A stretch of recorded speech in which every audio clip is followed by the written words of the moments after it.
আসলে একটা চিরান্ত সত্য, যে কথাটা হলো বাস্তব লাইফের শিক্ষার সাথে বইয়ের শিক্ষা, গ্রন্থের শিক্ষা আকাশ পাতাল ব্যবধান।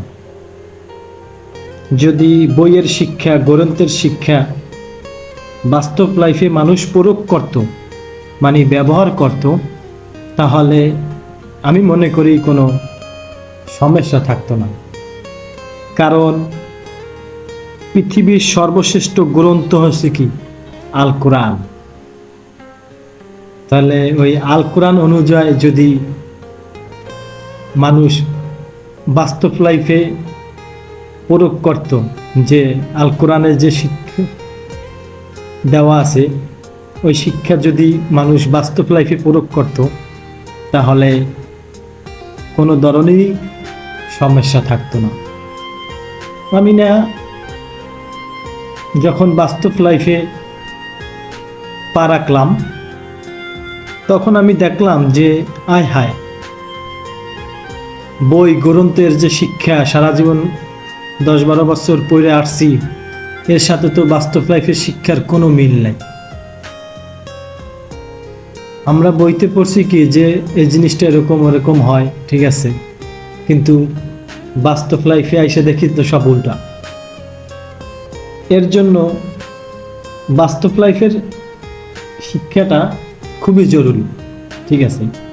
এখন বাস্তব লাইফের শিক্ষাটা যদি ওই গ্রন্থের শিক্ষার সাথে সামঞ্জস্য করে রাখা যায়, তাহলে কোনো সমস্যা থাকে না। কারণ পৃথিবীর শ্রেষ্ঠ বই গ্রন্থ হলো কি? আল কোরআন।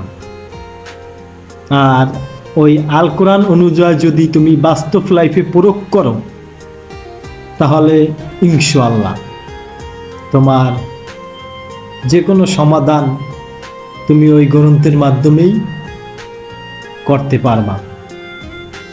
সুতরাং আমার কথাটা হলো যে ভাই, আমরা যে বই পড়ি, গ্রন্থ পড়ি, ঠিক আছে,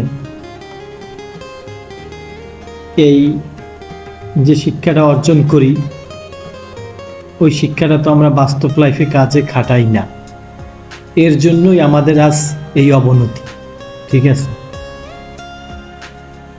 এর জন্যই সব উল্টা। যেমন একটা বাচ্চা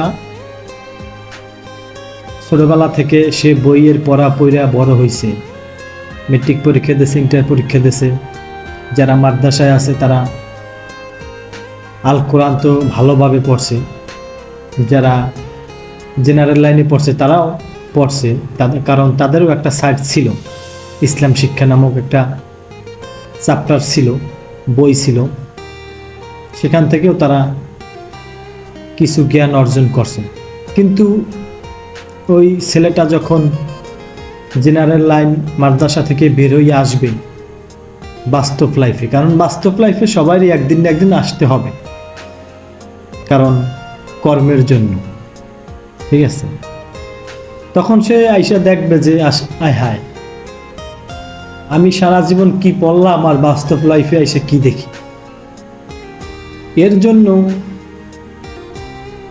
আমাদের প্রত্যেকের দরকার যে আমাদের নিজ নিজ জায়গা থেকে যে ওই গ্রন্থের যে শিক্ষাগুলা, আল কোরআনের যে শিক্ষাগুলা, ওইটা আমাদের বাস্তব লাইফে কাজে খাটানো। না হয় তো হবে না, কারণ না হয় ধ্বংস অনিবার্য। কারণ তুমি সারা জীবন নীতিমালা পড়ে আসছো, সুন্দর কথা পড়ে আসছো বইতে, আল কোরআনে আল্লাহর হুকুম মেনে আইসা মানছো, পড়ছো, ঠিক আছে, কিন্তু তুমি যখন বাস্তব লাইফে আসবা দেখবা সব উল্টা। তখনই একটা মানুষের ভিতরে হাহাকার, দুর্নীতি এগুলো সৃষ্টি হয়। যে আয় হায়, আমি কি অর্জন করলাম আর বাস্তব লাইফে আইসা কি পাইতে আছে। জাস্ট এর জন্য আমাদের সবাইকেই নিজ নিজ জায়গা থেকে সতর্ক থাকতে হবে যে আমার যে শিক্ষা অর্জন করছি, ওই শিক্ষাটাই জানি আমি আমার বাস্তব লাইফে প্রয়োগ করতে পারি। হ্যাঁ, তুমি বাস্তব লাইফে আইসা দেখবা যে তোমার শিক্ষার সাথে তুমি যা করছো ওইটার সাথে কিছু মিল নেই, সব উল্টাপাল্টা, ঠিক আছে। কিন্তু তোমার সামঞ্জস্য করে নিতে হইবে, আস্তে আস্তে করে। একসাথেই মানুষ কিছু করতে পারে না, ঠিক আছে। এখন মূল অংশটা ছিল এটাই যে বইয়ের শিক্ষা সাথে যদি বাস্তব লাইফের শিক্ষার মিল থাকতো তাহলে কোনো ধরনের সমস্যা হতো না জীবনে চলার পথে। কারণ পৃথিবীর শ্রেষ্ঠ গ্রন্থ হইছে আল কোরআন, আর ওই শ্রেষ্ঠ আল কোরআন অনুযায়ী যদি বাস্তব লাইফের শিক্ষা, বাস্তব লাইফটা চলানো যাইত তাহলে ইনশাআল্লাহ কোনো ধরনের সমস্যার সম্মুখীন হইতো না মানুষ। এটা আমার বাস্তব লাইফের শিক্ষা থেকে এবং স্কুল লাইফের শিক্ষা থেকে, গ্রন্থের শিক্ষা থেকে আমি কম্পেয়ার করে দেখছি যে খুব আকাশ পাতাল ব্যবধান।